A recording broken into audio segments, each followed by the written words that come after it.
Welcome back to Dark Corners Streaming. The documentary Fear of God, 25 Years of the Exorcist, was made in 1998 and you can see a version of it on YouTube, but for the full 80-minute festival cut, you need to watch on BBC iPlayer, and it is worth tracking down. That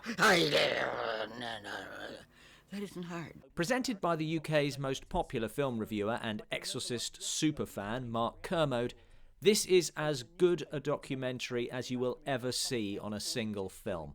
We meant to make a good movie. We meant to make a scary movie. Partly that's because it is exhaustive and had complete access. So we have interviews with everyone from Williams, Friedkin and Blatty downwards. And upstairs, on the 3rd floor of this house, is a real little girl who happens to be possessed by a demon. And we get to see scenes deleted from the finished movie. I think the point is to make us despair.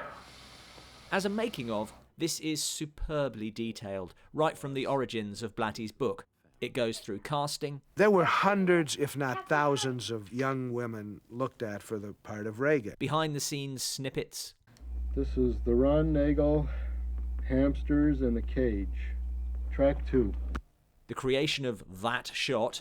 So you know there's something special about it. And those effects. This is the device I made to create the vomiting effect. As well as touching on some of the fabled curse of the Exorcist. There were 9 deaths.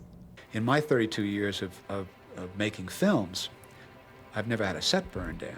And of course, the aftermath. The problem with The Exorcist is not that it's a bad film, it's that it's a very good film. It's one of the most powerful films ever made.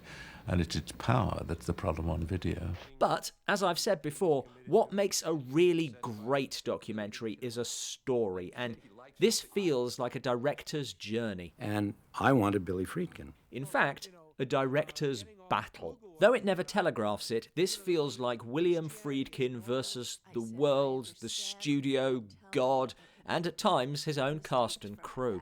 I screamed in horrendous pain. Although cast and crew seem to have followed devotedly, because that's what you do with a man on a mission. It was way beyond what anyone needs to do to make a movie. From the start, Friedkin seems to have had an absolute vision which nothing would derail. We were in that coal room for 60 days. Nowhere is that clearer than in the central conflict between director and writer. Eagerly read through it, and I thought it was not very good. Kermode had already written about this conflict in a BFI guide to the film and believed that the quality of The Exorcist partly came from the tension between Friedkin and author William Peter Blatty.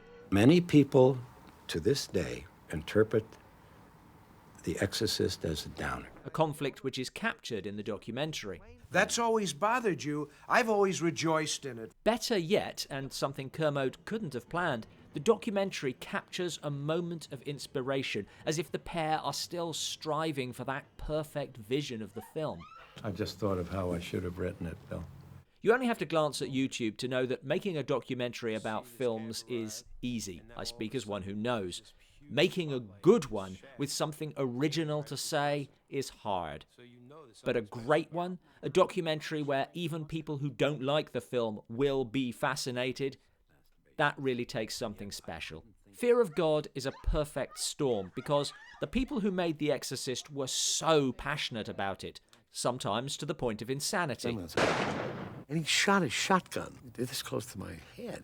But that passion is equalled by the documentary makers.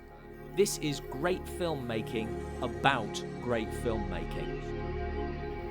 Thanks for watching. What documentaries are good enough that you watched them despite having little interest in the subject? Let us know in the comments below, along with any thoughts you have on Fear of God.